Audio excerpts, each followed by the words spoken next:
Administrators, here are some tips to get you going on your new Spanish immersion program.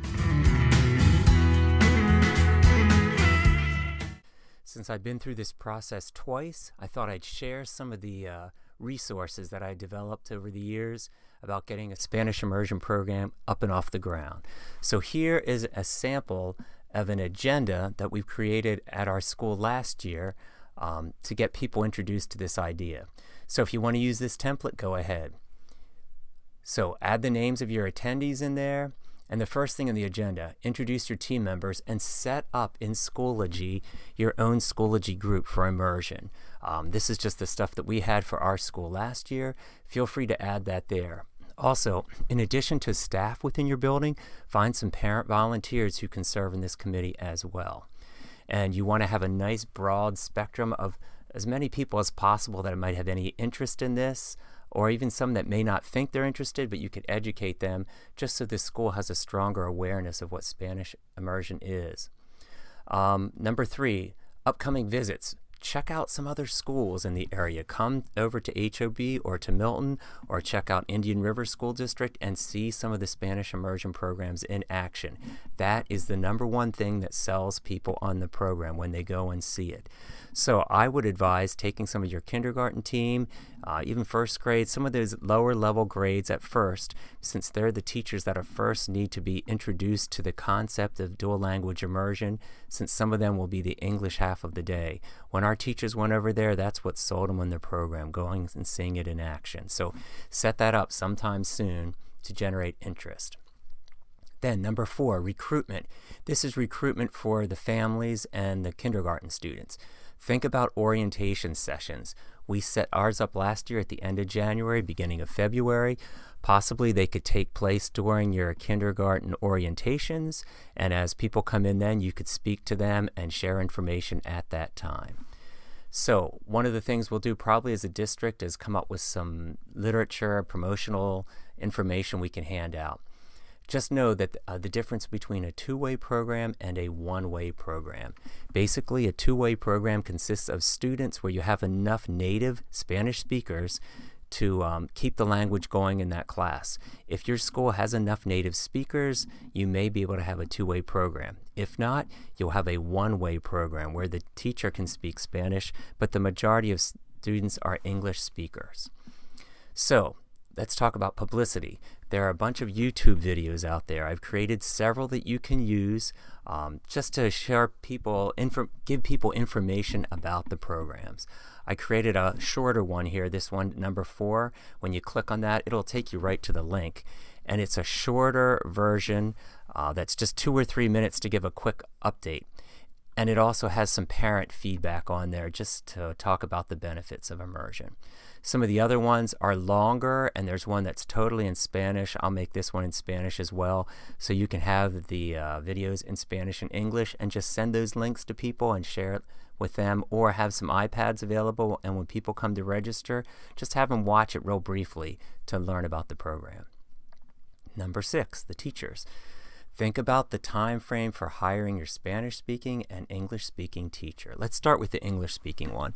That'll be someone within your building, and you need to figure out who that person may be. So in the past, I've had private conversations with every member of the team individually first, just to see kind of the level of interest, and then they need to learn about it. Have them watch some of the videos, have them go visit another program. After that, they'll have a better idea if it's something they're interested in or not. And then if you have several teachers interested, you're going to have to determine which teacher is that teacher. And we had a somewhat kind of not necessarily interview process, but we sat down with each, asked questions, the assistant principal and I, to determine who our teacher would be. So that's something you're going to want to consider doing sooner than later. Then as a district, we need to work on hiring the Spanish-speaking teacher. And you'll notice down here, they need to have a certificate in elementary education and a certificate in world language or bilingual education. So the Spanish-speaking teacher also has to possess advanced to mid-level proficiency in Spanish. Sometimes you'll find people that live here in the United States that are very fluent in Spanish, but we got to make sure their proficiency level is high enough to teach in the program. As for the English partner teacher, we decided last year that person does not need to have ESL certification or anything like that. Some districts do that, others do not. As for instruction, start to get your library to have more books in the library that are bilingual or Spanish and English. As for math, as a district, we'll be revising our math curriculum, so we'll talk a little bit more about that, of what program we'll be utilizing for the math portion, since math is taught in the Spanish side of the day. We did look at some of the ERLA in Spanish, but we're not doing that right now as a district. And there is a Latino family literacy project taking place over at Milton this year that some of you may want to check out because they're having a lot of success with that. As for partner schools, we found a partner school in Spain. Since our teacher was from Spain, it's where she used to work. It makes a nice connection that the students can collaborate and we can interact with another school from another country for some of their cultural connections. As for Amity interns, when we went out to Utah years ago from my last district, I saw interns out there from Spain. There's a program called Amity, so when at my last district I had students come over. It is a lot of work. You have to find host families for them, transportation. It's a lot involved, but it is worth it at some point. So maybe somewhere down the road we will consider having Amity interns down here at Cape as well. As for DOE, they do provide support. There's immersion administrators training. We meet 3 times per year to get information and updates about immersion. There's also an annual Immersion Institute the first week of August. And then the teachers receive professional development throughout the year. And all of those dates and information are online, and I'll show you where all that is in Schoology in the next episode.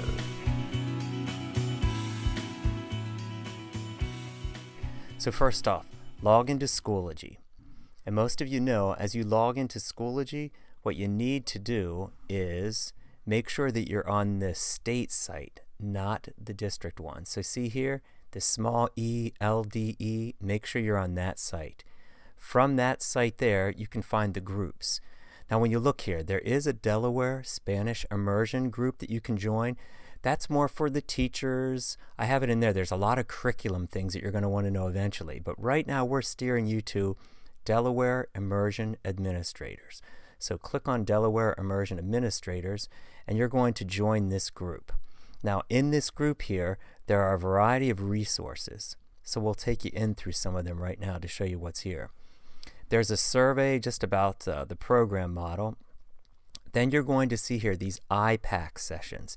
3 times a year we meet, and in these sessions you can see here it has the agendas and everything that we talk about at these IPAC sessions here. And everyone's welcome to attend. There's lots of information there. It's just for immersion principles is what that is. So let's go back here and show you some of the other resources that there are. There are also here program implementation resources, which some of these are things I've shown you before, the assurances and communicating with parents, recommended immersion assessments.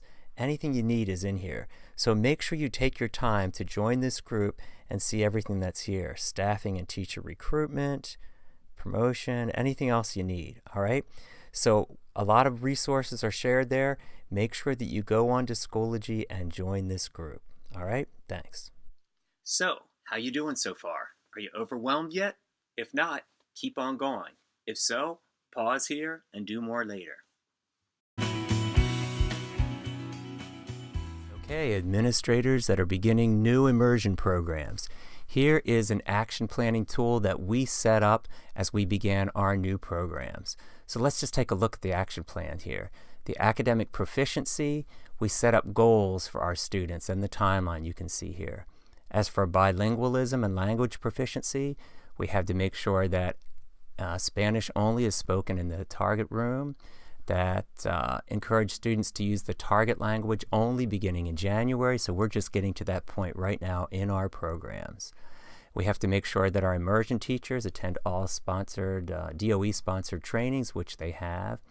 And here you'll notice here the student proficiency targets. They'll always focus on the listening, speaking, reading, and writing. And you will get familiar with these levels: novice high, novice mid, novice low. It's a type of rubric that you can look at to see where students are for different times of the year. so you can kind of see the proficiency targets of what they should be doing. So for example, in writing, novice low, I can copy some familiar words, characters, and phrases, and I've been seeing that in our kindergarten classes. For reading, they can recognize letters, characters, and identify some memorized words. So that's basically just telling you, gives you a template to see if you're on target.